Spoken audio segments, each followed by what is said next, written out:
The most important contributions in terms of bills that I carried that were signed into law, I had 170 bills signed into law by 3 different governors. I would say the most important ones were the one that protected students at school on the basis not only of sexual orientation, but gender identity and even just behavior.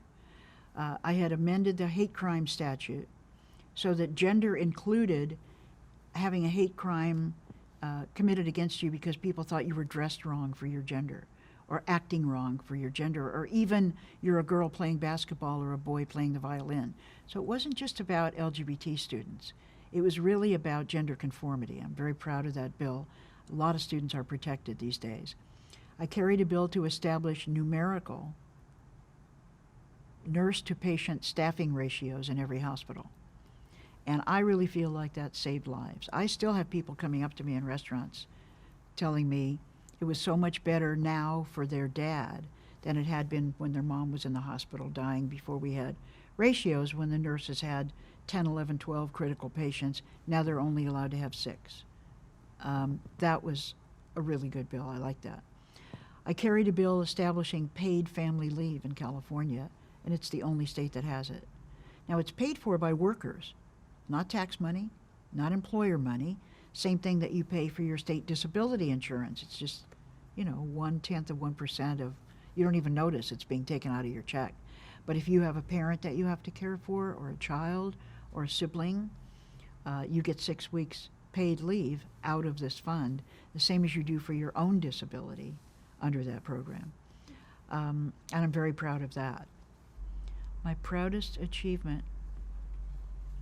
It's funny, I think I'm really sort of riffing off of the Supreme Court decisions yesterday because it's not a moment, but it's a history.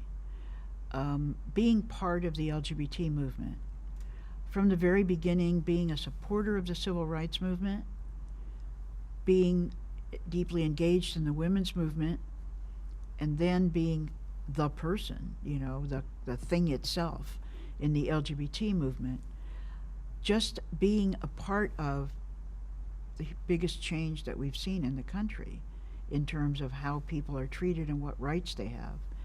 I would say my proudest moment is not a moment.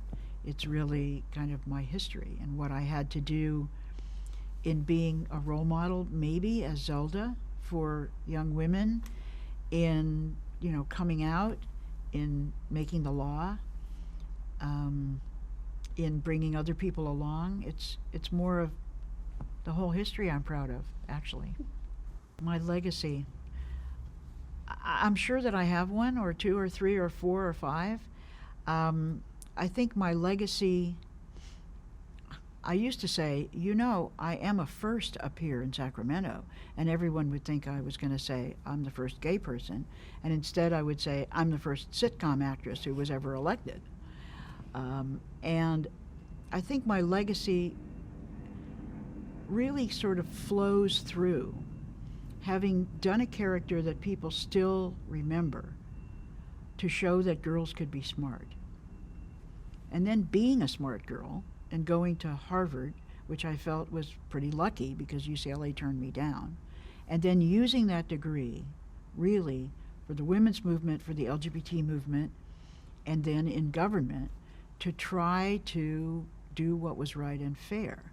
So I hope my legacy would be one of role model of the smart girl, and then do something with it and try to make life better for people who are not as fortunate as you are, who haven't been as lucky. If that's my legacy, I'd be happy.